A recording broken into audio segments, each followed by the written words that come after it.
Alright everyone, it's Monday. Happy new week if there is such a thing. And today we're looking back on Celtic's pretty routine victory over Motherwell at Fir Park. We've got Stevie on as well.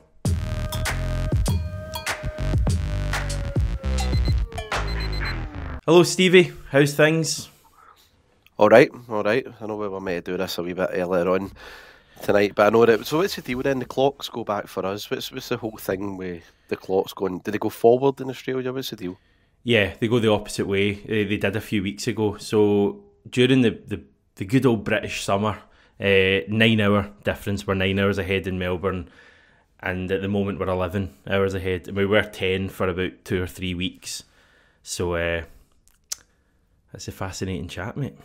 I didn't know that, mate. Okay, well, that's what everybody tuned in for. So that's it. Aye, it's just, I mean, people probably wondering. Sometimes we do videos as soon as after full time as possible. Sometimes it's the next day. It really just depends how I'm feeling, and I was just absolutely knackered.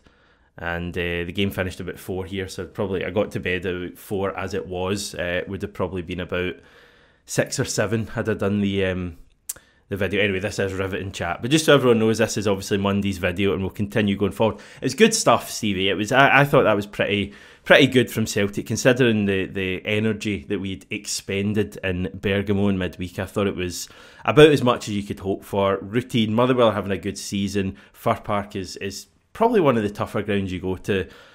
And apart from them hitting the woodwork twice early on, it was pretty routine. Well, we do have a wee predictor, don't we? And it's one out of That two I people here. definitely haven't chucked after the humiliation in Dortmund. Yeah, I know. I don't blame you for that, but I did say getting into the game we were going to win 3-0. I even further to that said that either was going to come on and make it 3. Um, Being the mug that I am, didn't even put anything on it. But yeah, I knew it was going to be a bit of a formality today. It just wasn't anything to do with arrogance. I just had confidence that the team would turn up. So it's now good that after the 3 sort of energy sapping Champions League games, we've now won the 3 games as well. So we've picked up 9 points. Well, 6 points. So we beat Falkirk, obviously, in the cup there. I had to save myself. But aye, so it's been pretty good victories from it. Had to dig them out like we did against Ross County. Had to rely on subs like we did against Falkirk. But today, I think the team that started the game essentially won it.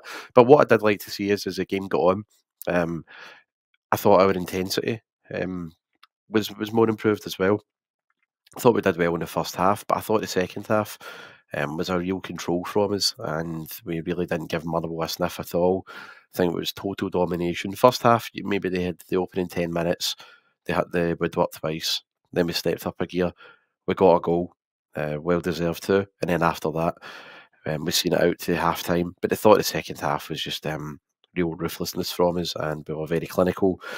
Didn't give Motherwell anything whatsoever, not even a consolation. And yeah, no complaints with the performance at all. Thought the manager too worked with the squad really well. Was dying to see McCown start, and he did, and he really deserved that. We deserved his goal, and I don't think that'll be last. You see him starting too. And I actually thought the midfield in general played fairly well.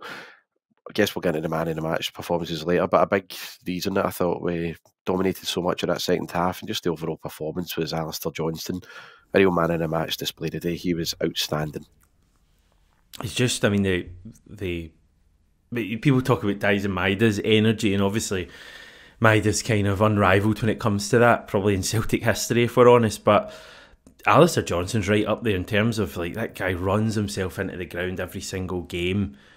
And then just comes back a few days later and does it. It'll be interesting to see maybe if he's rested and just generally if we see some changes for Dundee in midweek, given that we've got a pretty big game coming up at Hampden on Saturday. But yeah, I agree. Alistair Johnston was great. If we go to the team, yeah, I guess the big takeaway when the team was announced was that there was no Callum McGregor. the news seems good with McGregor. Brendan Rodgers after the game saying it shouldn't be too serious. I got the call late last night, and with the number of games he's played over the years, I think it was really sensible as well. It was really mature, because maybe before he might not have mentioned it. He had a wee feeling after the training session yesterday, and then I got to find out, and we said let's see how he is in the morning. Rather than take any risk with it, we didn't want to put him on to maybe stretch it and then be out for a number of weeks. So hopefully he'll be fine over the next few days, and if not Wednesday, then hopefully he should be fine for next weekend. So yeah, we'll wait and see. It clearly doesn't seem bad in terms of Callum McGregor, and interesting that Rodgers is saying that maybe previously McGregor would have played with something like that. So I don't know if McGregor maybe just realises that he's maybe nearer the end than the start of his career, which I think is fair to say. Obviously, maybe the Scotland decision factored into that as well. Maybe he's just really looking after his body, and I think for a game like that, I wasn't particularly worried when I saw Callum McGregor wasn't starting. I was actually, in a weird way, as much as I always want to see McGregor playing, it gave McCowan an opportunity, and I thought he took it. Yeah, and it's all just about, it's not a bad thing too, because I know that Callum McGregor is, it's hardly as if he's my age here. I know that I've got a fair few years on him. He's only 31. But at the same time, we want to avoid, remember, again, I know it's way down the line, but we want to avoid like a Scott Brown scenario. But remember that, when it got to the point, Brown's the captain, undroppable, plays so many games, but it all caught up on him. And I think we even felt that getting into that final season with Brown, that he was played far too often. And I think I've always been voiced that with Callum McGregor, so it's not a bad thing to rest him and use him wisely. And I thought today was an excellent example of that. Like, we will eventually have to one day rely on Celtic going forward without Callum McGregor. It's inevitable, and I think his best years maybe beyond him, but he's still got a massive role to play. But yeah, introduced other players coming in, and what was good about it was it's such a gap, of course, but it's the fact that McCowan came in and he really took that opportunity, and now it gives the manager a massive headache. And for the Dundee game, is it going to bring McGregor back in, or is it going to rest him for the massive game at the weekend? Because on the basis of that today, I thought McCowan certainly played well enough to warrant a start again. And he knows Dundee, of course, as well, McCowan, so it makes sense. Aye.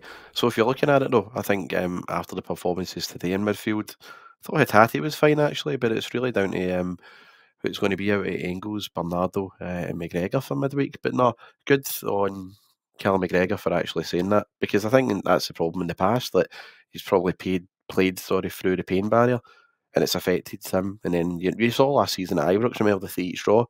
Fully fit Callum McGregor doesn't come on and cost us the game there. Then we saw it against Dundee the following week, where he was nowhere near 100%, and then gradually he got into it in the last 5 or 6 games of the season. But yeah, definitely would say that was a good move for the McGregor and the manager. It really paid off, I would say. Yeah. I thought Hatate was good in the first half. Second half, he just went through a phase where he just kept passing the ball to Motherwell players, and it didn't cost us at all because we were pretty comfy in the game, and Motherwell didn't do anything from those opportunities, but he still gives the ball away too much for me, and I've really been defending him, and as I say, I thought he did some good things and he was involved in the game. But he needs to tighten up a bit, because there was a spell in the second half where he just kept passing it to Motherwell players. I thought Paulo Bernardo actually had a pretty poor game. I just thought he was a bit off the pace. He got a booking, didn't he? He was obviously playing in that deeper role where McGregor normally is, and I just thought he didn't have a particularly good game. But yeah, fine. Defenders were fine, I thought, and obviously McCowan getting that opening goal. I thought that was a really McGregor-like goal, the way he drove through and then swept it in with his left foot. So really positive. And as you say, second half, Alistair Johnson scoring again. That's 3 league goals this season, all away from home. How many do Rangers have? Remind me. 1, is it? I thought it was 2. Is it 1? I think they've just got 1 away goal. Sorry mate, I'm not as obsessed as you. I don't keep up with Rangers as much. Yeah, so Johnson's got 3 times as many away goals as Rangers this season. Fantastic. And you had I can see you're itching to say it, so on you go. Let me say it like that. Get ready, everyone, for the most useless statistic in the history of because statistics. this is usually you that does this type of thing, but that's the last 3 games at Fir Park now that we scored goals from left back with a ball into the back post with Matt O'Reilly, Adam Ida, and now this one. I just wanted to say that, Hamish, because I know for a fact you look at this type of thing and you would have been dying to gloat with that one. So I had to upstage you. Apologies. That's quite all right. And then your favourite man, Adam Ida, scored late on, Stevie? Brilliant guy, brilliant player. Never criticised him. I did say he was going to come on and score, but just about a minute before it, I think there was a ball played into him and he miscontrolled it. And even at 2-0 up, I was just lambasting him. I was like, come on. You're far too harsh on Adam Ida. I know we disagree in that, but... No, I'm not. I think he's a frustrating footballer, but he is a very good finisher. And it was a clinical finish to make it 3. I had no doubts that he would score, but he winds me up, which is weird because Yakimakis, for some reason, I was a really big fan of him. I don't know how to explain it, but I thought his touch and his control were a lot better. But you know what? Maybe I'm just that much of a petty man, Hamish, and it's probably true. But to my credit, I did say he was come on and score, and he did. Good finish. Yeah, he did. So well done to Adam Ida. And it was just really routine. Nicholas Kuhn did well for that goal as well. And we had other chances. I think Tate had one. Palma had one late on where he really should have done better. But yeah, Liam Gordon's tackle. As it was one of you saying in the group chat that Stuart Kettlewell came out and said it wasn't a red card. It was a guy it was a pal that can't be named on here said it was harsh. It was a disgusting challenge. Like, no complaints with that at all when you see it. Like, but I think he just launched in there. Both feet were off the deck, weren't they? And he just raked right down his. Oh, it's horrible, terrible tackle. Like, I don't know why. I think Gordon was going off and greeting, complaining, saying never, and I'm like, I don't know how anybody could like find anything to complain about that way. It was the most nailed on red card you'll see. Horrible, horrible tackle. Yeah, Brendan Rodgers hasn't been too critical of Liam Gordon after the game, and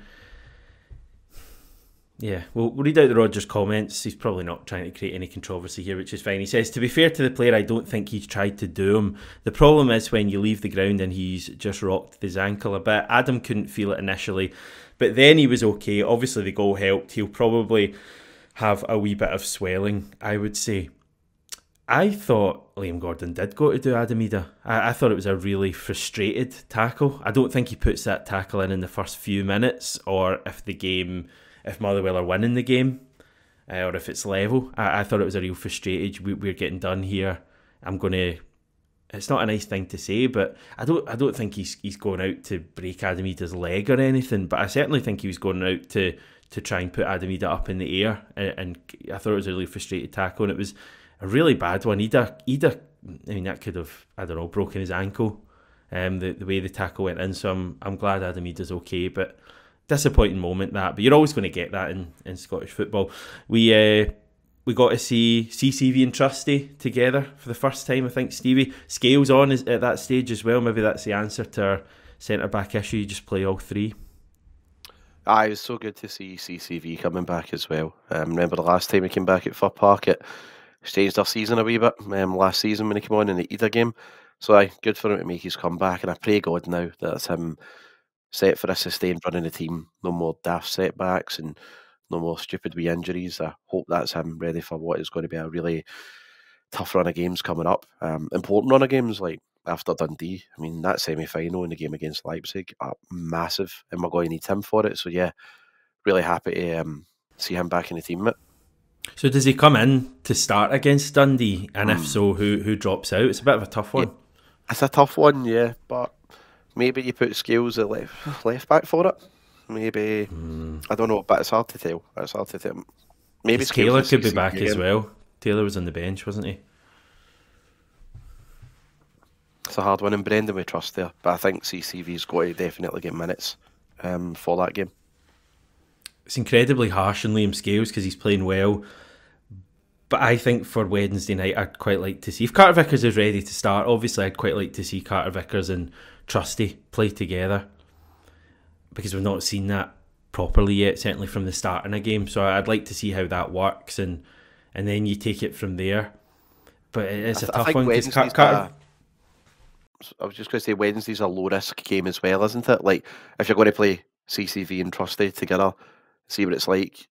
I guess Wednesday's a low risk one because you're not gambling on the semi-final, or certainly not against Leipzig. So I can see your point, but the managers might just want to keep it as as tried and trusted as possible, really. So it's worked so far with the pair of them, and maybe CCV. The challenge is him getting back in the team from the start after it. I mean, if it's up to me, CCV starts because he's our best defender when he's fully fit. But yeah, again, another one of the headaches for the manager, but it's not a bad position to be in as well.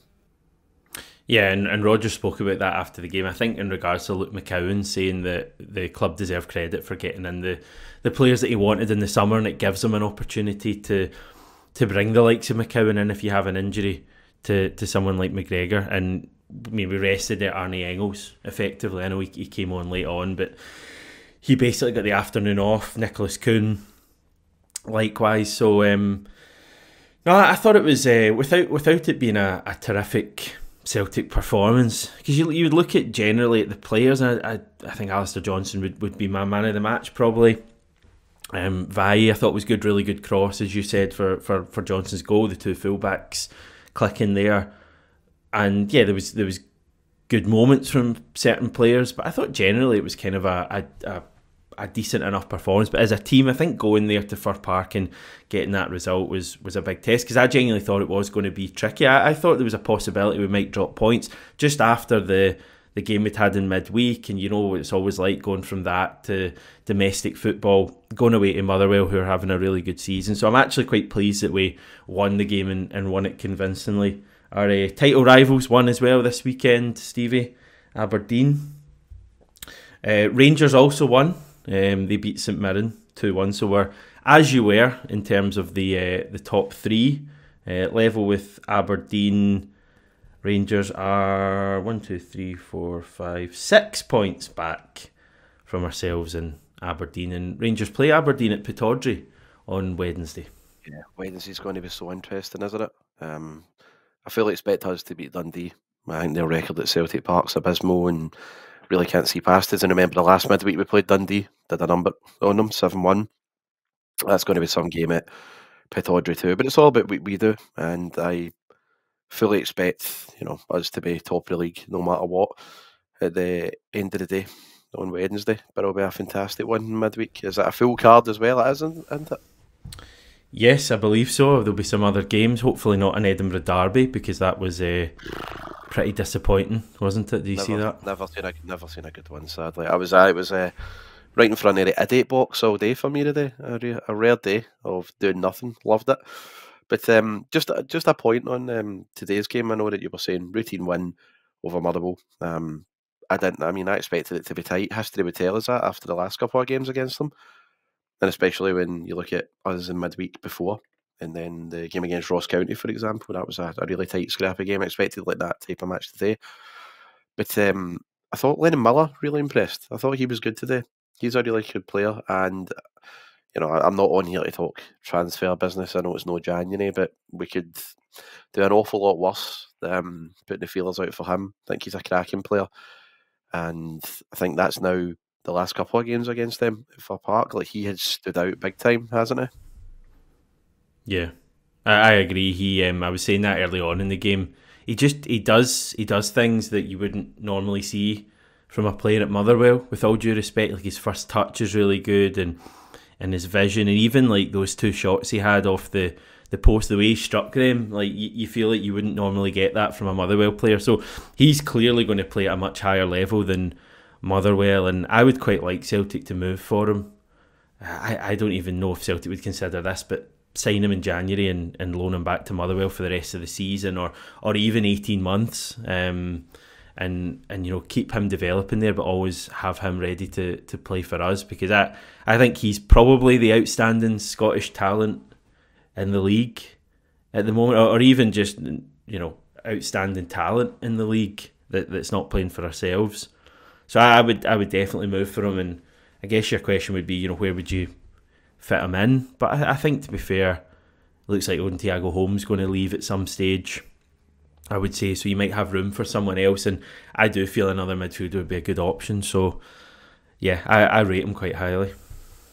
Yeah, and just the last point as well, like he's not scared to put a bit in as well, like but in a competitive way, not in a thuggish way, like we saw with one of the players today. Like I think he won half his ground duels as well. So you know he's a player with plenty of bite, but he's also got great technique and he's a goal scoring threat. So I agree with that. I know that this isn't the Lennon Miller show or anything here, so he is a Motherwell player, and no respect to that. But I think we could do a lot worse than have a look at him in the near future.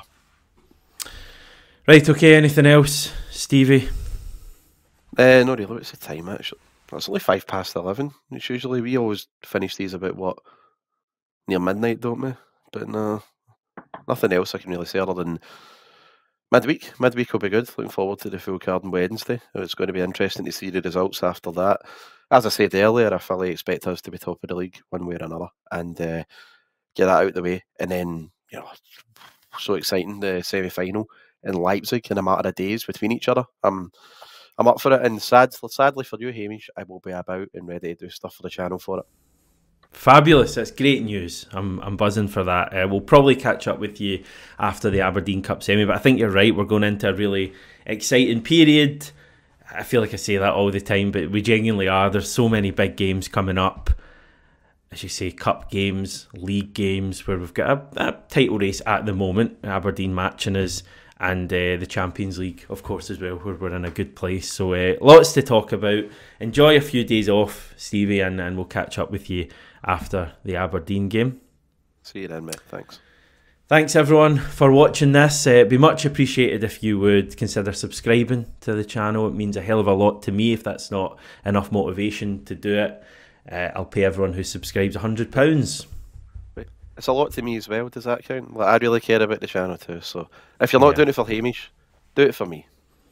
I'll do it for the £100. Definitely pay you that. And subscribe to the podcast.